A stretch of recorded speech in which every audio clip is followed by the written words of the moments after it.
Hello everyone, welcome to another edition of Geek and Dorks Reviews. Today we're going to talk about Paradise Lost 3 Purgatory. I know, kind of a serious title, but definitely a serious topic. If you've been watching Geek and Dorks Reviews over the past few weeks, you know we've gone through Paradise Lost 1, Paradise Lost 2, Paradise Lost 3. Man, throw some things at you that I don't think you could anticipate coming through this whole series. It takes place, I believe, about 10 years, about 10 years after the events in Paradise Lost 2. And the focus from Paradise Lost 2 in terms of who the real murderer might be has a dramatic shift to Paradise Lost 3. And there are some alliances that happen in Paradise Lost 3 that I just did not see coming. Outside of that, it covers a bit of how major media all of a sudden gets a hold of this case. They talked about that a little bit in Paradise Lost 2, but in Paradise Lost 3, some celebrities actually start to come to the rescue of the West Memphis 3. And we're talking people like Johnny Depp, Eddie Vedder, Natalie Maine, so some very prominent names in the entertainment industry. And there's something that's kind of cool about that from my perspective, because these men, when they were young, when all of us were young, we find artists that we sometimes just worship. We just love their work so much that, they could do no wrong in our eyes. And to see the West Memphis 3, defend their right to be different, stand by their convictions, don't denounce Metallica because their neighbors and friends think it's satanic for some reason, and then to see that type of art culture come back and try to help them is somewhat inspiring. I was pretty moved by that. It's weird because in one way I feel like I've been reviewing the same movie for the past 3 weeks. In terms of how it's put together, it's the same. Well, it's once again the same producers, directors. However, I do think the editor is different. This one has a little more polish. Some of the titling and the graphics and stuff like that is a bit sharper. It's told in this method of there being different chapters, which is a little different than the first two. But the footage is still great footage. They do wrap in some clips from the previous films. It almost does a short retelling of the first two films before it kind of gets into the newer information.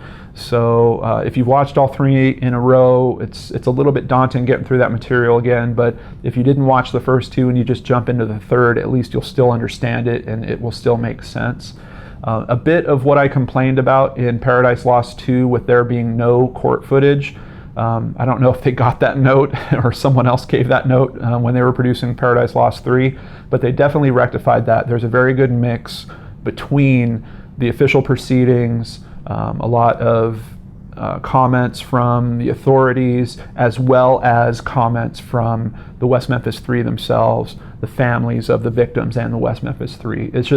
It's a much better mix, I feel, than Part 2 was, and it's not quite as heavy-handed as Part 2 is. When I look at this whole thing as a series, Part 2 feels like a big left turn where the filmmakers really wanted to solve this case, and despite the fact that they had some compelling things to look at, they didn't really have any concrete hard evidence, but they decided to put out the message that they thought they knew who this killer was.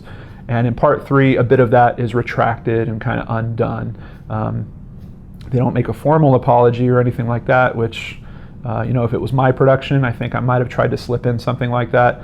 But you can tell just in terms of how it's shot, who's featured in it, and the new focus that they take in Part 3, which they don't do nearly as strong. They kind of identify a new suspect, but they don't push as hard in that direction as they did in Part 2.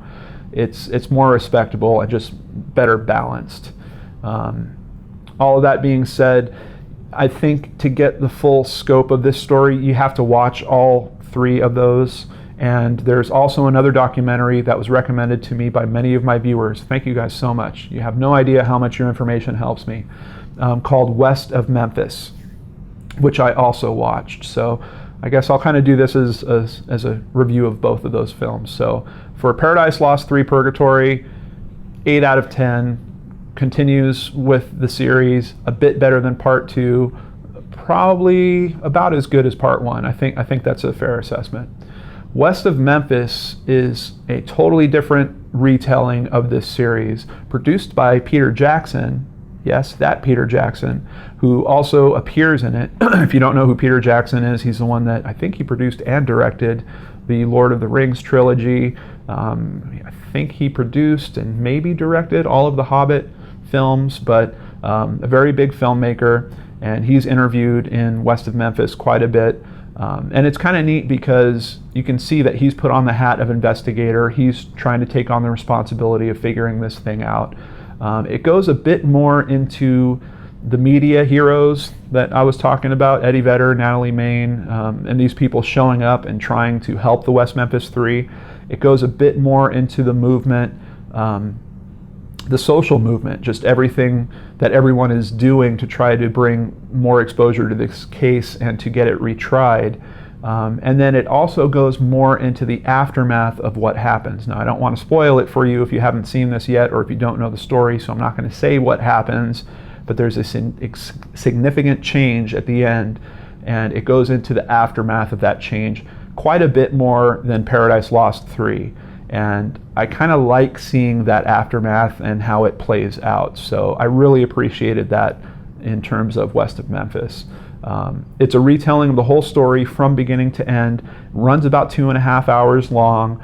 I feel like it covers a bit of the same information as Paradise Lost, but it also has a bit of a unique perspective because the person or the people investigating it kind of have a voice in some of the Peter Jackson segments that come up. So you get this good sense of who's looking into this, why they're looking into it, what their thoughts and feelings are. Kind of sounds like a brain scratch, right? As you're going through all this information. And of course, someone like me appreciates that. So speaking of brain scratch, this week I will definitely be covering this case. I have a lot more research to do, but be sure to check in on Friday when I will look into the West Memphis 3, and I'll also do a bit of a retelling for anyone that doesn't know the basics of that story, and then of course we'll get into all of our different theories about the realities of that and what may or may not have happened. So West of Memphis, I'd also rate 8 out of 10. Just very well put together. Doesn't have the cool Metallica soundtrack that was going on with the Paradise Lost films, but it does have, I think, 1 or 2 Eddie Vedder songs. Kind of neat to hear him, and he speaks in a couple of places. So a little bit more celebrity touch in this version, and it definitely echoes that same sentiment that I was talking about with Paradise Lost 3, where it's neat to see artists come back and try to help this situation. That's just, I wish that would happen more often. It seems like there's this other voice. You have the authorities, you have the people, and every now and then you get these artists who are very privileged to be put into the positions that we put them in terms of fame, but they don't always take advantage of that and try to set things right. And in this case, you have several artists that are trying to do exactly that. So I thought that was pretty cool. So I think that's it for my double review, Paradise Lost 3 and West of Memphis. My brain is totally primed and ready to jump into all kinds of research for Brain Scratch for you guys on Friday, when you will get to hear my thoughts and feelings about this case, and we can discuss what may or may not have happened. Thank you so much for joining me on this edition of Geek and Dorks Reviews. I will catch you on the next show on the Geek and Dorks channel. Take care. Have a great day.